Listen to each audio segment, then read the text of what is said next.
जिन 60 कन्याओं के माध्यम से संसार बसा है, ऐसा वो दक्ष प्रजापति सबसे अंत में आया। सब लोग खड़े हो गए, भगवान शिव खड़े नहीं हुए। उसका अहंकार देख करके खड़े नहीं हुए। तो दक्ष प्रजापति ने अपना अपमान समझ लिया, ये मेरा अपमान है, और दक्ष गालियां देने लगा, तू शिव नहीं, तू अशिव है। शिव कहते मंगल को, तो मंगल नहीं, तू अमंगल है, शमशान में रहने वाला है, नरमुंडों की माला पहनने वाला है, तू उपद्रवी है, तू शिव नहीं है, तू कल्याण नहीं है। और बारंबार गालियां देने लगा। भगवान शंकर जी के कुछ गण थे जो क्रोधित हो गए, लेकिन भगवान शिव ने कहा शांत हो जाओ। लेकिन दक्ष शांत नहीं हुआ, और दक्ष निरंतर शिव को गालियां देता रहा। अंत में भगवान शिव और शैव भक्त, जो शिव के भक्त थे, उस सभा को छोड़ करके चले गए। आज उसी का बदला निकालने के लिए दक्ष प्रजापति ने अपने यहां एक यज्ञ रखा, सबको निमंत्रण दिया, लेकिन शिव को नहीं बुलाया। ठीक है, बस। और आज जब सती आई, और सती ने जब चारों तरफ देखा कि यहां तो यज्ञ विध्वंस के लक्षण है सारे, तो ब्रह्मा से कहने लगी, विष्णु से कहने लगी, देवराज इंद्र से कहने लगी, जो अपना कल्याण चाहते हैं छोड़ दीजिए इस यज्ञ को, चले जाएं, इस सभा को छोड़ दीजिए। और जब भगवान विष्णु उठने लगे, जाने लगे, तो दक्ष प्रजापति ने कहा क्या कर रहे हो, यज्ञ नारायण हो आप, तो आपके बलबूते पे तो मैंने यज्ञ रचना रची है, आप कहां जा रहे हैं। बिठा दिया नीचे, ब्रह्मा को भी नीचे बिठा दिया, और सब हंसने लगे। उस सती का अपमान हो गया। चारों तरफ सती घूमती रही, कहीं भी शिव का भाग ना देख करके अंत में अग्नि कुंड के पास आ गई। और जब अग्नि कुंड के पास आई तो बड़े जोर से कहने लगी, यो निंदती महादेवा निंदमाना शृणोति वा पाववो नरकं यान्ति यावद इंद्र चतुर्दशा।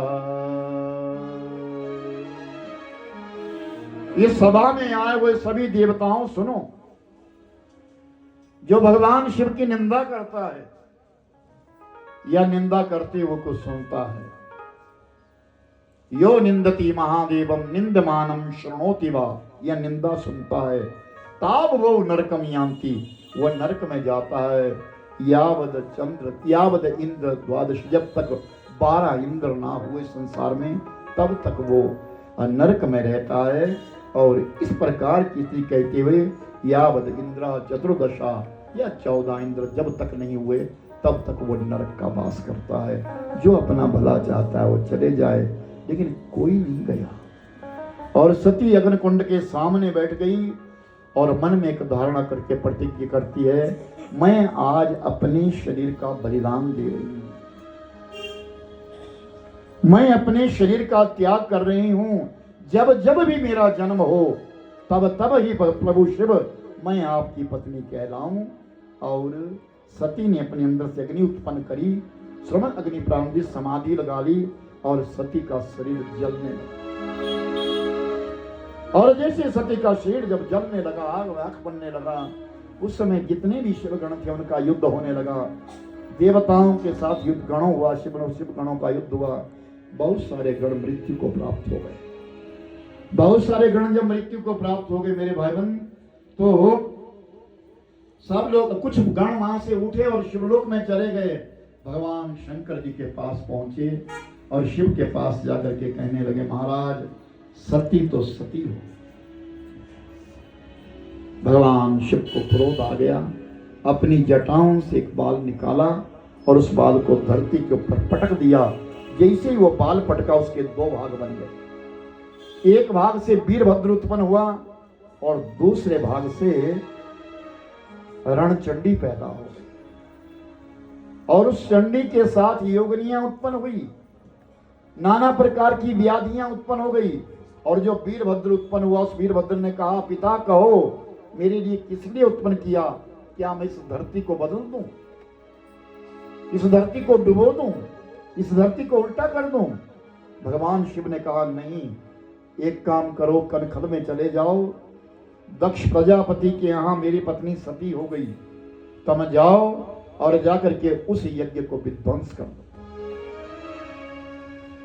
वीरभद्र चला, वीरभद्र से आगे मूर्छा चली, नाना प्रकार के ताप चले, त्रिताप चले, जो तीसरे दिन बुखार आता है वो आगे चला, व्याधियां चली, नाना प्रकार की पीड़ाएं चली, मूर्छा चली।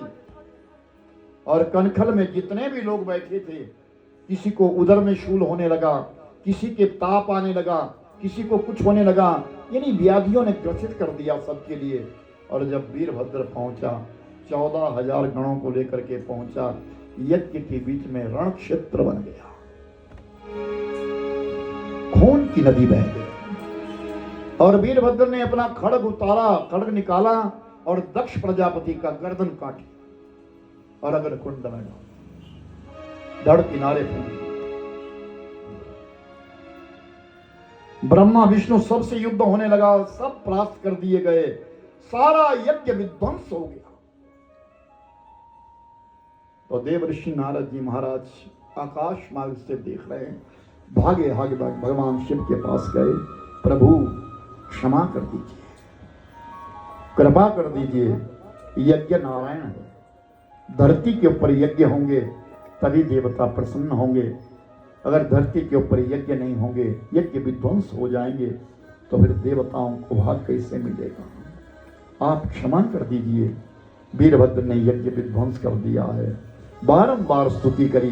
भगवान शंकर जी आशुतोष हैं, थोड़ी सी स्तुति करने पे ही प्रसन्न हो जाते हैं, बहुत प्रसन्न चित्त हो जाते हैं। और मेरे भाई बहन, भगवान शंकर जी कैलाश से उठे और सीधे आकर के जब कनखल पहुंचे तो सब देवताओं ने प्रणाम किया, नमन किया, सबके मस्तक झुक गए।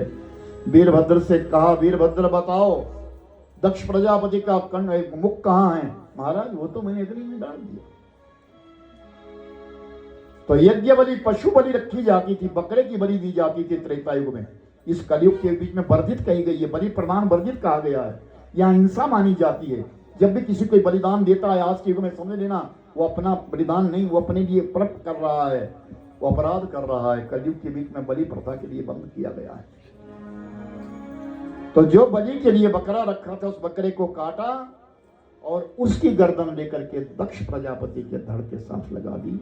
और जैसे ही वो बकरे की गर्दन लगाई, उसी समय दक्ष प्रजापति के मुख से स्तुति निकलने लगी, लेकिन वो स्तुति जो थी वो बकरे की आवाज में थी। गलताड़नम कृत्वा, जब कोई शंकर जी की पूजा करता है तो अच्छे विद्वान लोग अंत में कहते गलताड़नम कृत्वा, गल का ताड़न करो, बकरे की तरह आवाज निकालो। क्यों? उस आवाज को सुनकर के भगवान शिव प्रसन्न होते हैं कि मैंने ऐसे ऐसे कृत्य किए हैं। और जब यज्ञ संपन्न कर दिया गया, ब्रह्मा को कहा अमृत जल का छिड़काव कर दो। ब्रह्मा जी ने अमृत जल को छिड़क दिया, जितने भी मृत थे सब जागृत हो गए। अब भगवान शंकर जी उस कुंड के पास आ गए जहां सती का शरीर पड़ा था, जो आधा जला हुआ था। भगवान शंकर जी ने उस शरीर को उठाया और 52 जगहों पे ले गए।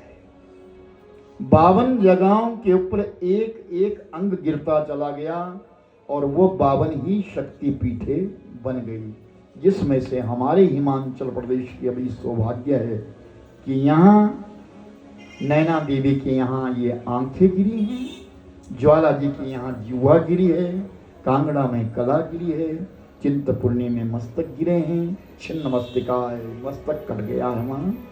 और मेरे भाई बहन क्या है? नहीं जी, वैष्णो शक्तिपीठ, 52 शक्तिपीठ। और विंध्याचल में चले जाइए, विंध्यावनी विंध्यवासिनी हैं मेरे भाई बहन। ये 52 स्थानों के ऊपर ये शक्तिपीठाओं को निर्माण किया। आज भी जहाँ लोग जाते हैं उसे शक्तिपीठ मानते हैं। भगवती की आराधना करते हैं।